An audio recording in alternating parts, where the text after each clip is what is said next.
CommitToWealth.com. Creating a legacy by committing to real estate wealth. Commit to Wealth Nation, welcome to the Commit to Wealth podcast. This is your host, Juan Vargas, bring you another solid guest that's going to provide us a bunch of value. And, you know, this guy, I have met him before. He and his partner are really doing some awesome things. So let me tell you a little bit more about him. His name is Reed Goosens. Reed is a managing partner and co-founder at Wildhorn Capital. Through his company, he and his partners control over 1,700 units worth over $175 million spread throughout the state of Texas. He's the author of the Amazon best-selling book called Investing in the U.S., the Ultimate Guide to U.S. Real Estate, which is a book, if you're looking on YouTube, it's right here. We'll talk about that more here in a little bit. But he's also the host of a top-rated podcast, a real estate investing podcast called Investing in the U.S., an Aussie's Guide to U.S. Real Estate. So, Reed, man, it's a pleasure to have you on. Hey, Juan. G'day, mate. Thanks for having me on the show. Hey, it's my pleasure. It really is. So, you know, let's get this show started. You know, I always like to, you know, start it off and just asking my guests, you know, who they are, so like that my audience knows a little bit more about them. But who is Reed Goosens? Oh, mate, that's a deep question to start off with straight away, but who's Reed? I want to say, man, it's awesome to be on the show. I know we've been collaborating a little bit back and forth, and we've met up a few times, so it's really awesome to be on the show. But who's Reed Goosens? Look, Reed Goosens is just an Aussie guy, down to earth, hardworking, just approachable, trying to live my goals, trying to live my dream, and I'm sure we'll get into the story a little bit. But as a lot of people are probably listening right now, they can hear that there's my deep Southern Texas accent, right, is coming through the radio waves. For sure. Yeah, no, that's awesome. That's awesome. So, so tell us, how you made your way to the U.S., right? Because you're obviously from.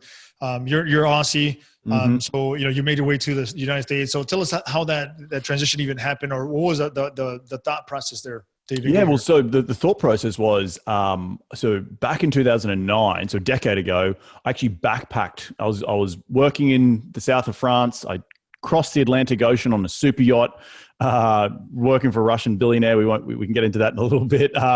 Met the girl of my dreams. Crazy. Who's now my wife, Erica. She's an American girl. But I also backpacked through New York City. And at the time, fell in love with New York City, had fallen in love with this girl, and then went back to Australia for a couple of years, picked up the book Rich Dad, Poor Dad in end of 2009, early 2010. And really that was the start of this fire of like, I want to move back to the United States at some point in the future. I wanted to get involved in real estate. I wanted to be my own boss. I wanted to take control of my life. And then it wasn't until early 2012 that I actually quit my job in Australia. My background's in structural engineering. That's what I went to school for. And I moved, and all I wanted to do was live in the Big Apple, be with Erica, who is my girlfriend, now my wife, and really just give it a go. So just quit my job. And for all those listeners out there, Aussies, we're so far isolated down under that we're encouraged to go abroad, just essentially blow it up, burn the ships and give it a go. And really the whole burning desire for me to move to the United States was just, I just wanted to give it a crack. I didn't want to wake up when I was 65 years of age and have regret and because even if I moved to the United States and I didn't get a job and I didn't, it didn't pan out with Erica, well, I moved back to Australia.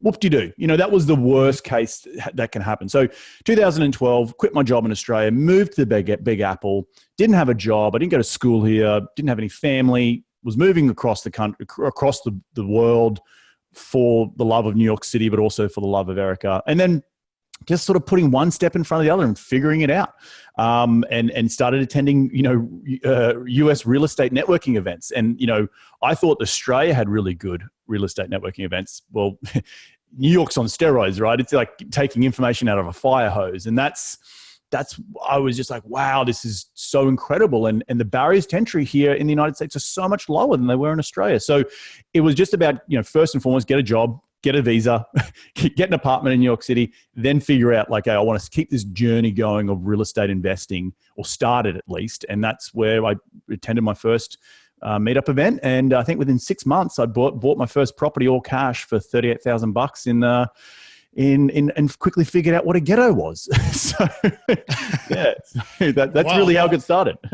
That is very interesting. Yeah. Cause a lot of things could have changed. A lot of things could have gone differently. And it's crazy sometimes, just thinking about what different decision you would have made, how much different your life could have been today, 100%. right? It's 100%. just crazy if you think about it. But yeah, good things, things happen the way they happen, right? Because you have your was she your wife now, Erica? Yep. Yeah, Erica, she's my wife. Yep. So she's your wife. So that was a big check. You came to the States. You were able to get started in investing in real estate. A bunch of checks all the way across the board, man. So, that's so awesome. So let's definitely talk about without necessarily talking too much about the first deal. Let's talk more about how you what was this transition? Going from you being an engineer to getting into real estate. So I think the whole life cycle of, picked up the book of Rich Dad Poor Dad 2009, moved to the United States in 2012, got a job as a structural engineer in New York City, started on my spare time. This is where you're grinding, right? You're working full time. You got a girlfriend, you got a life. You're trying to do this real estate thing on the side. You're trying to learn. And the first 2 or 3 years were just grind. Bought my first property within 6 months of moving to the United States, but also just figuring out, I didn't even know what a credit score was when I first moved here. I didn't know what an LLC was, I had to figure all that out along the way. And so through that, I was like, well, hang on, I need to,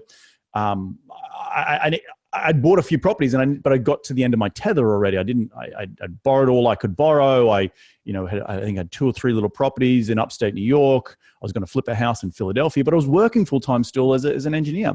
And so I really needed to up my game. And that was when I got a mentor and a coach. That's when I figured out, or a friend of mine came down from Canada and he told me all about how he closed on a 70 unit deal. And I was like, 70? And he's like, yeah, 70. And now he used other people's money. He got seller carryback financing, all these great things that I'd learned about, but really he was maximizing, taking that next level. And so I got started in the US in some small properties, we'll call them slum properties, to really, really cheap properties. They're cheap for a reason. But then I got to the end of my tether and needed that next leveling up. And that's where I got my mentor, my coach. Through that, I was able to start my podcast, which is Investing in the US. And that was because I had an accent. I was going through all this weird education and learning and all this sort of stuff. And I saw a lot of other foreigners wanting to invest here back in 2013 and 2012. And I thought, well, there's no podcast out there that's talking about it. So I started one. And it was just really about the journey of what I was doing, what I was discovering. And through that, build an audience. And through that, I then, niched at the beginning and just only focused on international folks and educating those people. But then I pivoted, and now I talk to everyone under the sun about, real estate, building businesses, building culture, building brands. And it's just called Investing in the US. And I dropped the subline, An Aussie's Guide to US Real Estate, because after doing nearly 250 episodes, there's only so much you can talk about real estate. But that was the start of getting a brand going. That was the start of getting a following going. That was the start of getting investors into my sphere, using my mentor to build that credibility, to get into more deals. And then once you build that track record, going out and doing it on your own. And all that sounds easy, but it was a lot of bloody hard work. I was working full time still because I needed to, because I needed my visa.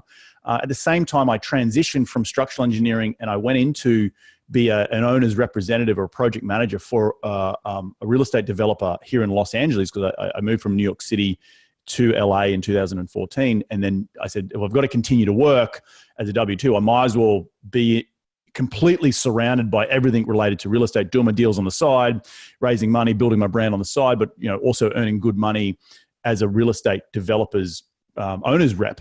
And we're building a lot of high-end luxury for rent apartments in Long Beach. And I was at that company for 3 years. And it was only 2 years ago that I actually was able to break out on my own. It had a lot to do with when I got my green card. It had a lot to do with passive income and what I'd developed on the side. But what I did do was immerse myself from breakfast, lunch, from morning to night in the real estate space. And if I had to continue working, I needed to continue being in that space, but also still doing deals and keeping the momentum going with the podcast and personal brand and getting investors and then doing my own deals and starting my own deals and now being an operator. And And I say all that because it's not just, roses and bells and whistles. It's a lot of hard work. It's a lot of grind. It was big hours. And now I'm fully, I run my own business with Andrew Campbell at Wildhorn Capital, and we have 1,700 units. But the journey getting to this point was a lot of grind. And so yeah. Hey, you know what? I really do appreciate you sharing that, because that's one thing that people, people always just, whenever they're looking at others' success, they think one thing or another. Either they got lucky, or they had a bunch of equity, or a bunch of capital, or a bunch of people. They were positioned, better than others, and so they got it easier, right? It's easier, but you just said right now, like in a couple of minutes, you just said all the different struggles that you had to go through to get to that point. Right. And I know that you still want more, right? I know you have big aspirations for more, and you should, right? But just to get to the point where you're at right now, you've done so much, you've gone through so much, right? You talked about your green card. I mean, like, most of us, and I want to say this, and I don't want to offend anybody, out there on the podcast, but I have to see how it is, right? Because, I think that a lot of us as Americans, we feel that we are obligated, or we're supposed to get something just because we're born here in America. And so, things will go our way, then people get upset. Right. So it just, you have to be able to grind no matter who you are, where you come from. There's no excuses out there. Right. So I just want to say that, right, real quick, that I really do appreciate you saying that, because it's important for people to know that. Thank you. So yeah, let's kind of shift gears a little bit. Sure. You're obviously, have done and have had some great success. A lot of that has come in the state of Texas, right? So you're right there in LA right now, but you are, buying deals in Texas. And so tell us, why Texas, and which markets specifically, and why aren't you looking at, there's a bunch of great markets out there. Why you're focusing the majority of your resources and your time in Texas? Well, and this is a lesson around transitioning from that being in under the mentor's wing, to transitioning out on my own. The reason I chose Texas originally was obviously moderate cap rates. Obviously here in LA, like New York and San Francisco, and very similar to my home country of Australia, very, very low cap rate market. Texas, on the other hand, being a bit of a moderate cap rate market. And obviously a lot of compression has happened, particularly in places like Austin and Dallas. And obviously also Houston as well.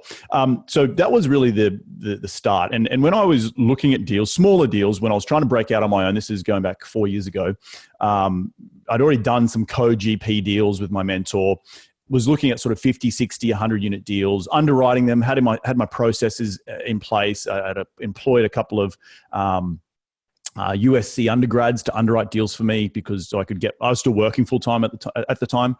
But what I didn't have was that partner, the business partner that I needed, boots on the ground, because I was losing out deals by $20,000, $30,000 on these couple of multi-million-dollar deals, because I didn't have that broker relationship. And obviously calling up and talking to brokers on the phone, trying to fly out there and meet brokers and all that sort of stuff. I needed that business partner which ended up being Andrew Campbell, who had that boots on the ground that I couldn't do, right? And so being that I do live in LA, and my wife's from LA, and I love the surf, I needed someone in my team, a business partner who could complement my skill set. And that was where I found Andrew. We formed Wildhorn Capital, and we've gone off and bought 1,700 units. But the reason why, and the message is that you've got to find people who you can partner with, who can do things that you have a complementary skill set. And I am very analytical. I'm very systems orientated, being an engineer. I'm very, understand the construction process.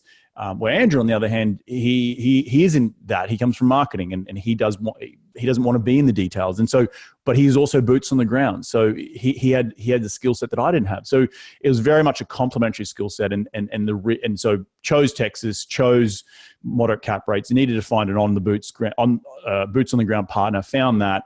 Then we're now investing in San Antonio and Austin. Andrew's from Austin, and I was just there last week. But in general, that is sort of the process of how I went through getting that business partner to enable to get more deals done. So yeah. So very important to have that one person, and it doesn't have to be one person. It could be a couple of different guys, right? Yep. It's however it benefits the team, however it benefits the group. But it's so very important because we all know that this is not a one trick pony. This is not a one person does it all kind of business. You need everybody, right? So 100%. I agree with you 100%. So I know that, those two specific Texas markets are solid markets overall. San Antonio and Austin. I don't personally buy in those markets, not because I don't like them, is because I just haven't found anything that works for me yet. Right. But I like those markets for sure. I mean, I focus more on Dallas and Houston. But tell me a little bit more about those two markets, right? I know San Antonio is more of it has a small town feel. It's a big city, small town feel. Yep. It has a lot of population growth.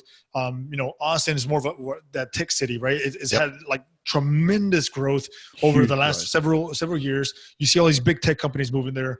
Tell us a little bit about each and why you're still bullish on those markets. Yeah, so I will say that San Antonio, out of all the markets in Texas, major markets, and we're talking Dallas, Houston, Austin, San Antonio, is probably the last girl to the party, the last person to the party in terms of this recovery from a cycle. You see a lot of development in Dallas. You see a lot of development in Houston since the recession. Austin is just off the chain.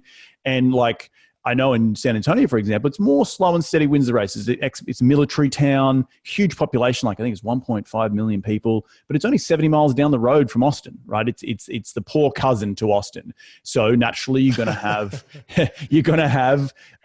trickle down, from the Austin boom. So that's first and foremost. It's a little bit more affordable as well. But other cool statistics of like the Pearl Brewery in downtown San Antonio with the Riverwalk, and I think they've just built the new Frost Tower in downtown San Antonio. A high rise has not been built in downtown San Antonio since 1991. So there's cranes in the air. Crazy.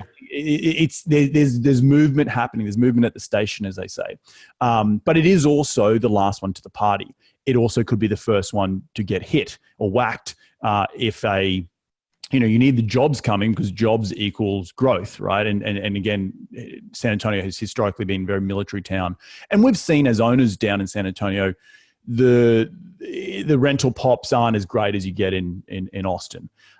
So shifting gears to Austin, and why I love Austin is that it is really transitioned into a coastal city. And a lot of people have been very, oh my gosh, Austin's too bullish and too bubbly. And to some aspects they are correct. But on other aspects, they need to look deeper. And when I say look deeper, I mean that dirt in Austin, Texas, in the downtown region is trading for nearly as much as dirt per square foot in downtown LA.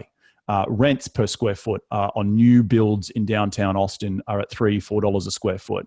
The barriers to entry to get a project approved for construction takes 2-3 years, the same as what it do in LA, New York, San Francisco. So when you have a high barrier to entry for new product into the market, you have a lot of jobs coming into the market, a lot of demand, but the supply can't keep up. Those existing assets are really prime to take down. Yes, they might not have that sexy cash flow that everyone has been used to over the last 10 years. But you got to remember, the last 10 years, we've had this crazy recession, and multifamily has had a huge turn about face. And the last 10 years will not be the same as the next 10 years going forward. And so what our thesis is that, well, San Antonio is like good, slow, steady wins the race. It's going to have some residual trickle down from Austin, Texas, just because of the locale to Austin. But Austin being the sexy new, pretty much like San Francisco, like it's the new San Francisco, where you look at the Bay Area in San Francisco and housing prices are stupidly high and the most expensive real estate in the country. And you kind of get the same feel that Austin's going the same way. They've got direct flights to London 3 or 4 times a week. It's a truly global city now. It's also central time, so it means you can have a lot of people. Call centers are based in obviously San Antonio and Austin, so a lot of tech companies. You can access South and Central America from Austin, Texas. So a lot of good things are going on. The supply and demand is the biggest thing that we look at, and how new product is coming to market. Now, given we're in the world of low interest rates. Money's cheap. But I also, being an outsider, I can see that this town is transitioning, Austin is transitioning to, like Sydney, like Hong Kong, like London, like New York, like LA, where cap rates for commercial assets are less than 3% and have been less than 3% for decades because the supply and demand, phenomenon. So, and the high barriers to entry. So that is why I'm still bullish on the Austin market. You won't get as much cash flow there, but over a long period of time, you'll get a good equity multiple. And that's where we as operators are transitioning into more, how legacy type assets, right? And they over the long term that they are going to still produce a stupid amount of growth and wealth. And a lot of our investors have been expecting those returns from 5 years ago, which we are in a different market right now. So and we have to redefine what is a good return. So yeah, but we can talk. So that's the explanation of. I love it because there's a lot of good information that you just shared right there with us. One thing that I would say as well, being in a global, and it really is a global city like Austin, is that yes, you could pay a little bit more for these assets these days, but guess what? This is not a secondary market. This is not a tertiary market. This is a national market. This is a global market. Yep. So one of the things that you have to look at whenever you're looking at any type of investment is you have to look at the exit. Look at the exit. Is there going to be a buyer there 5 years from now, 6 years from now when I'm looking to exit this property? Or will there not? If I'm in a tertiary market and it's a small town that nobody's even heard of, chances are very slim to none. You're going to buy at a higher cap rate. Yes, there could be more cash flow, but guess what? You're going to sell that thing at a higher cap rate as well. Right. The things like an Austin. So there's always going to be a buyer in one of these primary markets. That's why I am bullish in the primary markets more than anything else, because I look at the exit, and that's something that people don't think about all the time. But man, why are you paying a 4 or 5 or low 6 cap or whatever? Well, that's because most likely it's going to be in that range whenever I go to sell. So supply and demand, exactly. Supply and demand, exactly. Yep. So that's one thing that I just wanted to state real quick. So that's great. And I think that you should continue to look in those markets. Especially because you already have a foothold in them. Right. They have a higher barrier to entry, like you said. So definitely continue to look there. So let's kind of shift gears again a little bit there. So let's talk about the asset management, because I know that's another big piece to making sure that these deals are successful and in any way that we can. So let's talk about that a little bit. What systems do you use for your asset management? Is there anything that sticks out just from the top of your head that you like to use? And then we'll also talk about other things in asset management specifically. Yeah, so let's define asset management for those folks who may not know what it is. So in our business, we buy these units, but we go out and do third-party property management. We use a company called Roscoe Property Management out of Austin, Texas, and they also they're quite large in the state of Texas. So they are a separate company to us. They are the employer of all our on-site employees. So the manager, the assistant manager, the lead maintenance, the tech assistant, all those folks who are on site, the payroll that you pay for, are under the property manager. But essentially the property, i.e. me and Andrew, we pay for their payroll, right? It's a great business, property management. They just get the fee on the top and they have no overhead. But what we've found is with asset management is it's me as the owner, it's us as the owner overseeing the day-to-day operations.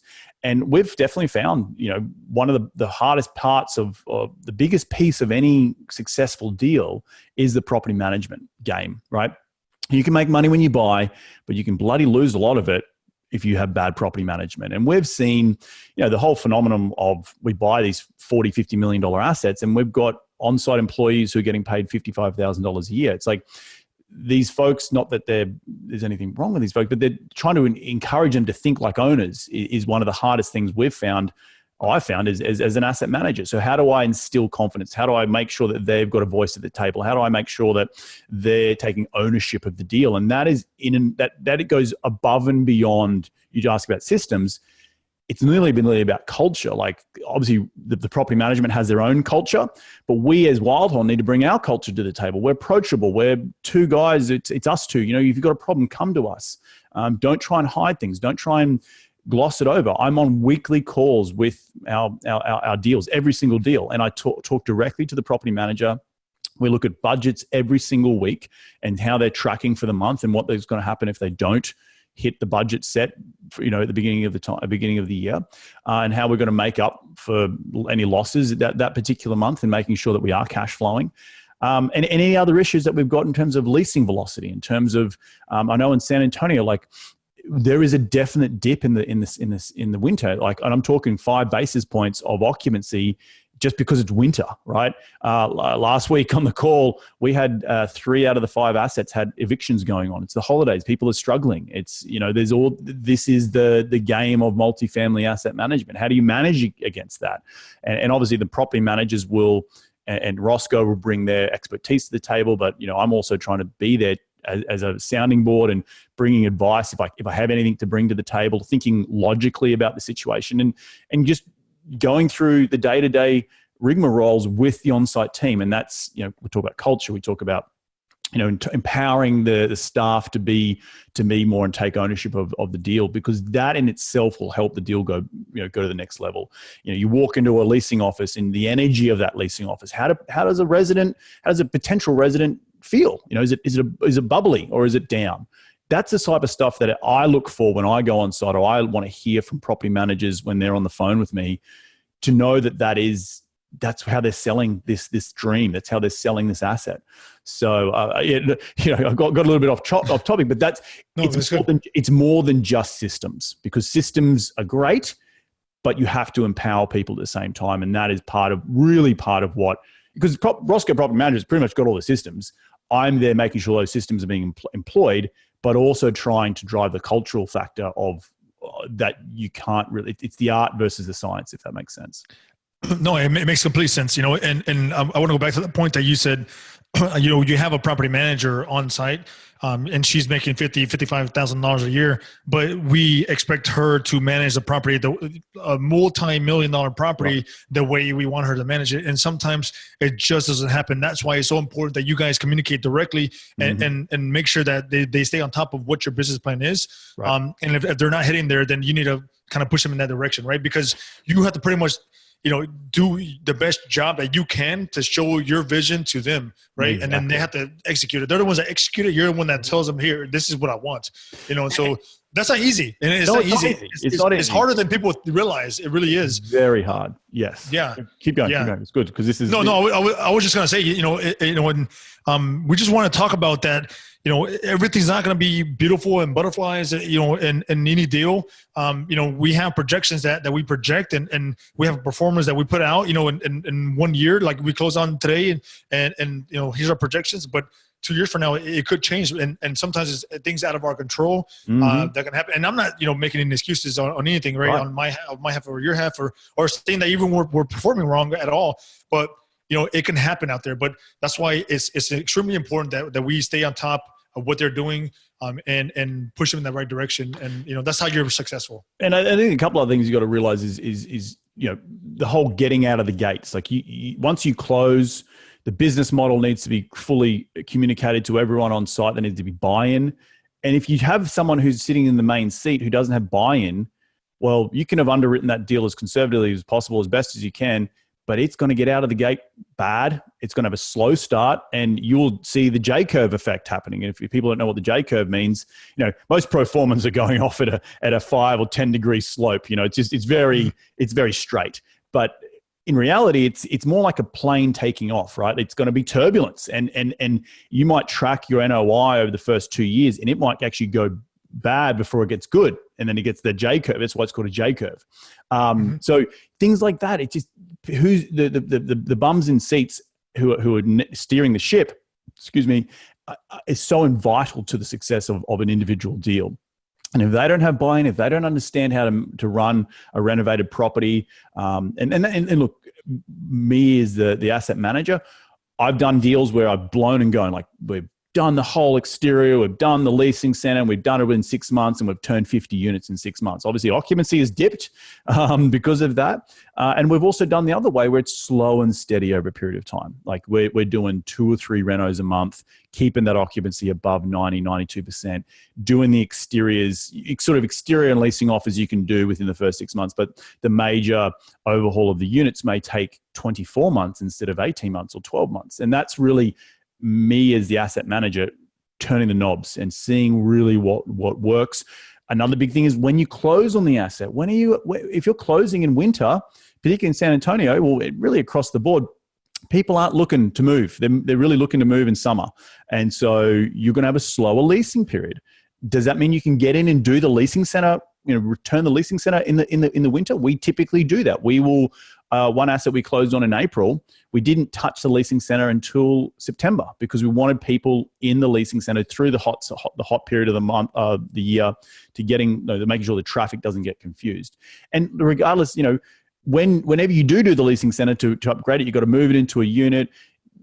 Prospective tenants always get lost, regardless of what signage you got up. It just happens, right? And you don't get as many leases as possible. So then it's on my end with the construction management, making sure my GC is in and out within a month. He's in there, he does his work, boom, he's back out. We're getting the team back in the leasing center, and it's back off to the races again. But it is also the timing of when that all happens. So that is what I'm the puppeteer, making sure those things are happening at the right time throughout the year, when we're closing, when's the most optimal time for leasing, when does the on-site team need to be in the leasing center, and then how do we turn units on a monthly basis? Is it a big turn? Are we turning the demographic over a period of 12 to 18 months? And that can take time. And so all of that affects the NOI. All of that affects your pro forma. So that is what I, as asset manager, look at and really be the visionary to make sure the team is going off and executing. So and that's what a good asset manager does. He's able to look at the good, the bad, and manage it. And yeah, the good, the bad, the ugly, the beautiful, everything, right? But also during this time, that whether it's good, bad, ugly, beautiful, whatever, you have to communicate with your investors. Yes. Which leads me to my next question, right? So, what is your strategy for when communicating with your investors? Whenever just in general, first of all, right? But also whenever things are not going so well, what do you do? What is your strategy? So we do a monthly email, and the monthly email is just high level stuff, occupancy, traffic, sort of a couple of bullet points on any major issues. That's sort of the month on month progress. And then every quarter we do a financial report. There's a full executive summary or letter on the front, which goes through the last quarter. We talk about traffic. We talk about the month over month growth in any renewals. We talk about obviously occupancy. We talk about how many units we've turned and what's the rental pop we get. And then we talk about, we do the good, the bad, the ugly. And that's in that, and we sort of do it every month, but we do it on a condensed version or a watered down version. In the quarterly reports, we go into, okay, we had, I was talking to you a bit offline in the green room before we press record about the plumbing issues we've had on one of our assets, and it's cost us 6 figures, and it was, I was looking at the utility bills coming in. I'm like, geez, what's going on here? And all of a sudden, we couldn't find this one leak, and it took us 3 months. And then over that 3 months, we, spent 6 figures in fixing fees and all that sort of stuff and water costs. And we told the local water company to essentially do not bill us because we actually get to get lawyers involved to stop them sending us bills until we found the issue. And then we negotiated a credit, and the credit was nowhere near what we wanted. But these are the things that can happen, right? And this is the things that the good, the bad, the ugly. You've got to communicate that in the monthly emails. You obviously follow up with the quarterly reports, and then we're going to start doing now yearly summaries in February every year to talk about the year prior, about what's happened and what's moving forward. On a Zoom call.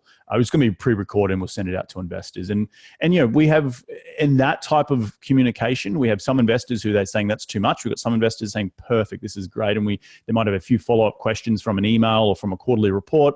But out of the 600-700 investors we have, every quarter we may get, I don't know, less than 10 people have follow-up questions. So we're being in front of the curve of anything that's coming wrong. We're being communicative with all our investors. And we're also very approachable. So that's another thing where people can feel they can pick up the phone and talk to us or text us or do whatever. So we have that very close touch with our investors. So, yeah. Yeah. And I think it's important because, there's some guys that all they care about is just reading their financials, cashing their check, right? Cashing their check, reading the financials, whatever, right? But there's other guys that want to get a little bit more involved and they want to know, they want to look under the hood and see exactly kind of what's, ask more questions. And so you have different types of investors. And so you have to be able to cater to each one of them because each one is just as important, right? Each one is vital to a success in a deal, right? So it's very important that you do that. So on the same note of speaking of investors, what is your strategy? And I'm kind of switching here a little bit, but what is your strategy in attracting new investors, for your next and up and coming projects? What do you do there? Well, here's the special sauce, right? Like we do these podcasts, we do the books, we do all that sort of public facing stuff. And it's great. It helps the inbound traffic. But what's really going to keep the business going is cycling of deals and getting good returns. And right now we're less than 5 years into this journey and we haven't cycled a deal yet. And that's really where we're 1,700 units deep. We've got investors asking us, when are you going to cycle your first deal? Because that's really the litmus test that people can start to see, okay, they are what they say they are. And so we're really now as a business, we're looking in 2020 to maybe cycle a deal or two to get a return back to investors, a solid return that we can point to when we're looking out prospecting for new deals or new investors and say, hey, have you ever cycled a deal? Like, yeah, here we are. And so that's what we're steering the ship towards right now. But also doing the podcasting, the blogging, public facing stuff like, books and doing these great interviews. So it's definitely, that is the bread and butter of how we get investors, but also you've got to look at from the business point of view of how you're cycling deals so you can show investors, new investors, hey, here's the cold hard facts that we've actually turned a deal or two. So yeah. I like it. Yeah. Solid answer. Yeah. Very, very good. Okay. Awesome. So I think we've gone to the final segment of our show. This is called the Nuggets of Wealth. So these are simple, quick, easy questions that I like to ask my guests. So here we go. Question number one, Reed, what is a good tool, source, or platform that you use almost daily that can also help others? Tool, source, or platform. So the platform we use is Slack. Really easy. Every single deal that we're either underwriting or existing deals has its own channel. And instead of like having emails, you can lose communication. It's all in that Slack channel. So it's Slack, and we also use Google Drive like a directory. All the deals have their own folders, or within those folders have all the information we can go to easily, and we can link between Slack and Google Drive very quickly. So they're a couple of the platforms we use. Awesome. Yeah, those are two solid ones and ones that we use consistently as well. What was the best business advice you ever received? My dad always said to me, a fool and their money are easily parted. So what it really means is don't be a fool with your money. Go out and get education. And that's always my first piece of advice to anyone is increase your financial IQ. Start there and things will open up from there. Okay, awesome. That's a good one. A fool and their money are easily parted. Yep. Okay, cool. What book are you currently reading, and which one has had the biggest impact on your life? So currently reading the Ray Dalio's Principles. That's just, it's an awesome book about trying to build culture and accountability, which is really important as we build and scale our business. But historically, obviously, Rich Dad Poor Dad, we spoke about earlier in the show. 4-Hour Workweek's a big one. Another one is called Key Person of Influence by Dan Priestley. It's not got nothing to do with real estate, but it's got to do all about being a key person of influence in your industry and how you brand online. And that was really a really massive change in my thinking of how I go out and approach my business. So, yeah. Okay, cool. And so I want to give a plug here for you because you have your book as well. And you didn't mention that one. I didn't expect you to, but you didn't. So, but I want to, for those of you on YouTube, check it out. It's his own book. It's a Amazon bestselling book, Investing in the U.S., The Ultimate Guide to U.S. Real Estate. Solid book by Reed. There's a lot of good information here. So I highly encourage you guys to to pick it up. So, and he didn't tell me to say this. I'm just saying it on my own because I just want to put that out there. It's a solid book. So I just want you guys to know about that one, and we'll put a link in the show notes for that one as well. Awesome. So what's the best strategy that you use to manage your time? My best strategy has been, I've got it here for those people looking. It's a simple diary. And I do every Sunday night to get rid of the Sunday scaries. I sit down and look at the week ahead and plan out my week. And I have obviously a to-do list. I've got a to-build list, like what I want to, essentially my goals. And I've got a to-stop list, which is things that on my list that I don't want to have happen. Stop emailing, stop being on social media all the time, like little things like that. So yeah, and people have all these apps for managing time, but for me, it's physically writing it on a piece of paper in a book and then crossing it out as I go through the week, and it's like a little reward. So that's what works for me. It's nothing sexy, nothing special, but do what works and do what works for yourself. So we can sometimes get caught up in all these apps and just do what works for you. So yeah, exactly. I think there's a lot of solid apps out there that can really help us out, but sometimes just keeping it simple, keeping it old school, the way it's worked for so many years. That's usually the best and proven model and best way to do things. So last question, Reed. At the end of your life, how do you want to be remembered?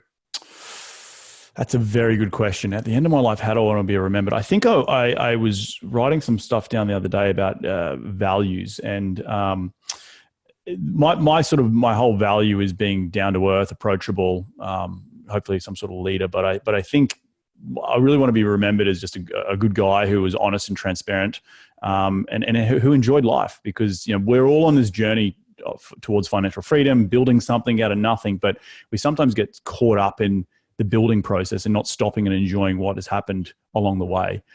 So it's really important to enjoy life now. That's what it's not going to happen at 45 or 65. Like, you're building something now, enjoy it now and enjoy the view along the way. So hopefully I'll be remembered for that sort of stuff and really having a can-do attitude, I guess.